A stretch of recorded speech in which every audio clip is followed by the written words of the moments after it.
brought you A Fistful of Dollars. For a few dollars more. And the good, the bad, and the ugly. Now brings Rod Steiger and James Coburn together to blow you apart.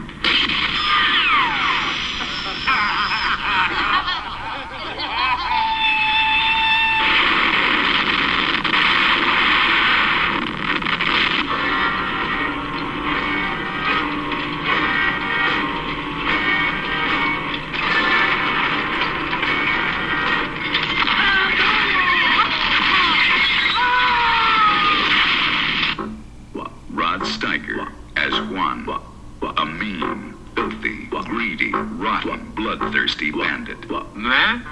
When his finger gets itchy, someone gets scratched.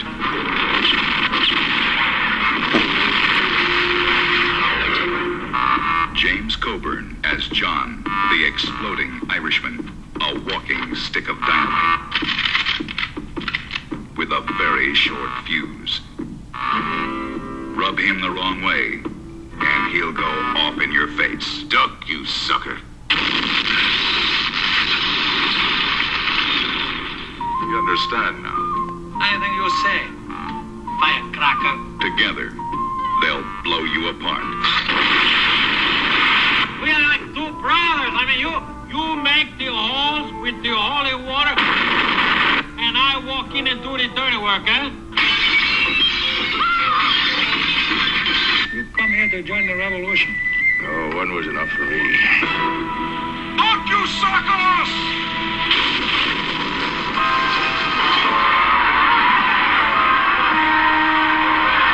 I think we should get out of here. You can't leave now. You're a great, grand, glorious hero of the revolution. What are you talking about, revolution? Trust me. No. Ah, putas! Duck, you sucker.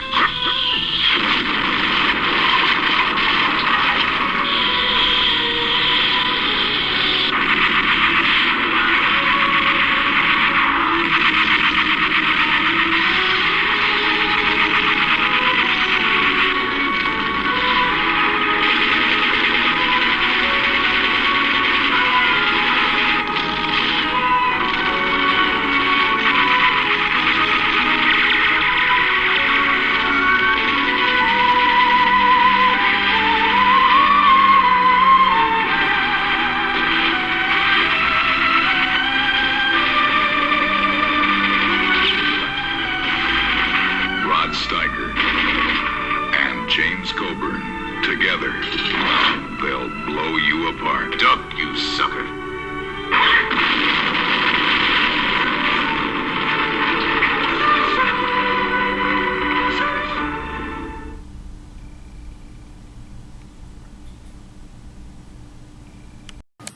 Duck You Suckers, a spaghetti western movie that was released on October 29th, 1971. Well, I reviewed a Sergio Leone movie way back, and it was A Fistful of Dollars. I enjoyed that one. What do I think about this movie? Well, let's find out by starting with the story.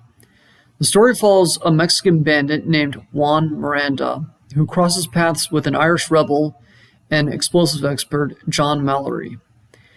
They become an unlikely duo when they decide to partake in a Mexican revolution that is caused by a town named Mesa Verde being overtaken by a cutthroat group of soldiers. Overall, this is a pretty fucking good story. While the story seems kind of simple when describing it, it actually has a lot of subtext, which makes it really brilliant. I interpret this movie as having both anti-religious themes and existential themes.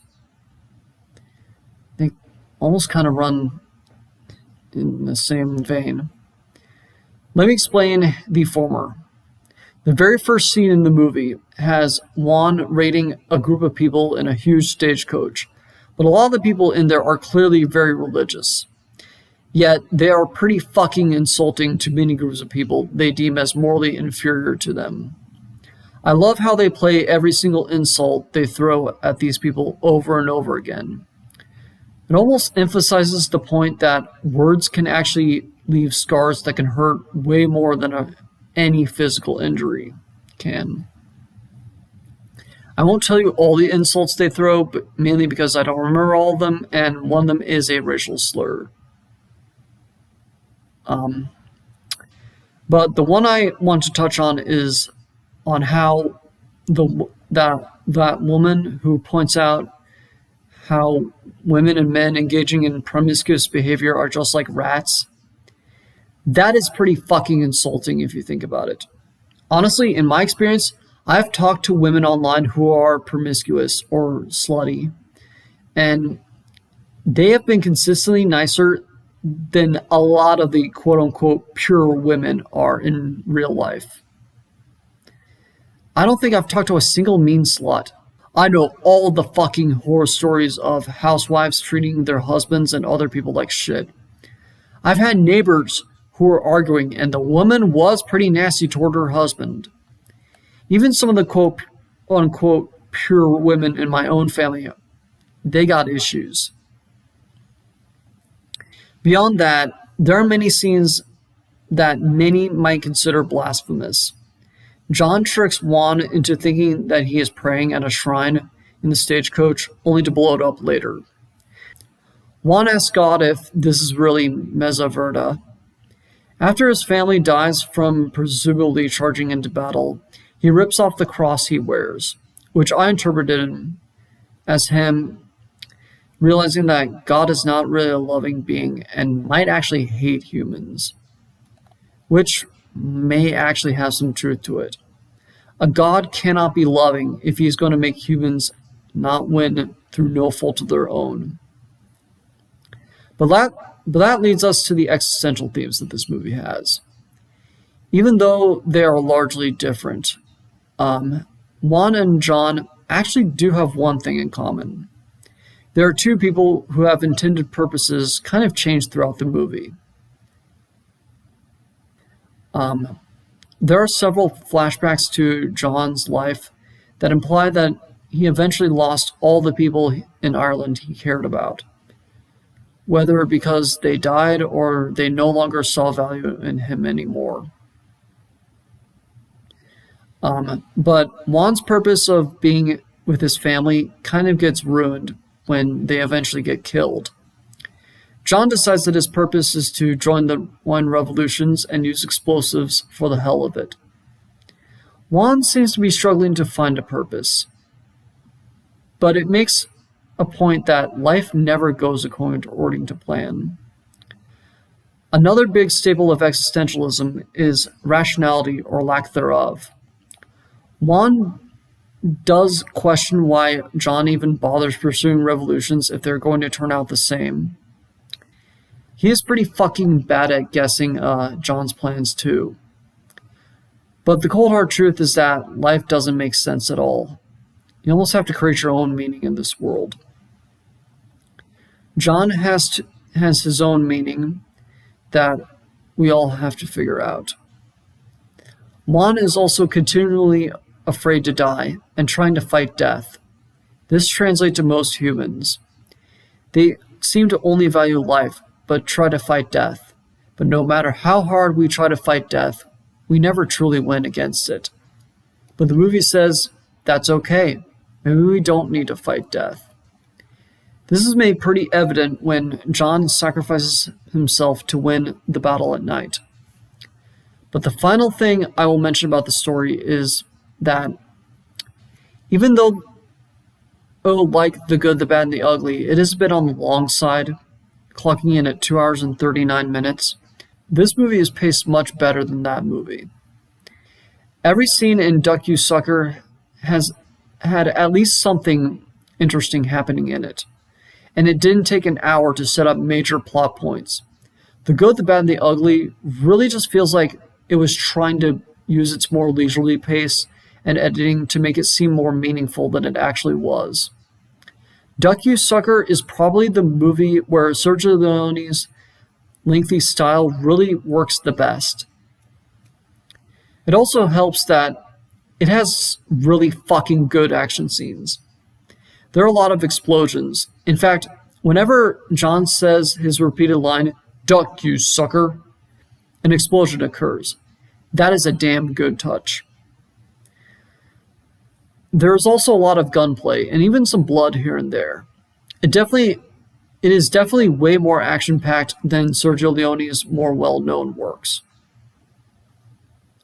Now, as for the production values, the cinematography is really good. The editing is especially really good. Basically, every flashback scene is in slow motion, which is a really nice touch. The sound is good, not much to say about that. The music is fucking amazing. This might be Ennio Morricone's best score. It has a wide variety of instruments like strings, choral work, a pipe organ, and even a sound that sounds like a what. I don't know what it is, but it sounds nice. But more than that, it just sounds so beautiful. It perfectly captures the beauty and darkness of life, overlaid over the flashbacks. And overlaid over the flashbacks makes it the more impactful. Overall, I really enjoyed Duck You Sucker. I do think some of the dialogue is a little uncomfortable to hear, but some of it does have a purpose. I think it has some fascinating subtext that is way more fascinating than Sergio Leone's other works. It also has very exciting action scenes and great production values. It is a bit on the long side, but it rarely feels like the movie is just wasting time. That should have been a consistent thing in Sergio Leone's other movies, but it's not at all. Anyway, it's a damn good movie that really feels like a moving painting. I give Duck You Sucker 4 out of 5 stars with the title of awesome. Anyway, I'm Spike Robot. If you like this video, you can subscribe to my channel, and I'm going to plug my Patreon and my Instagram. If you support me on Patreon, you can get exclusive updates on my next video. And if you follow me on Instagram, you can see all the pictures I took in Venice, Italy. Go check those out. See you next time on the Freedom Jingos.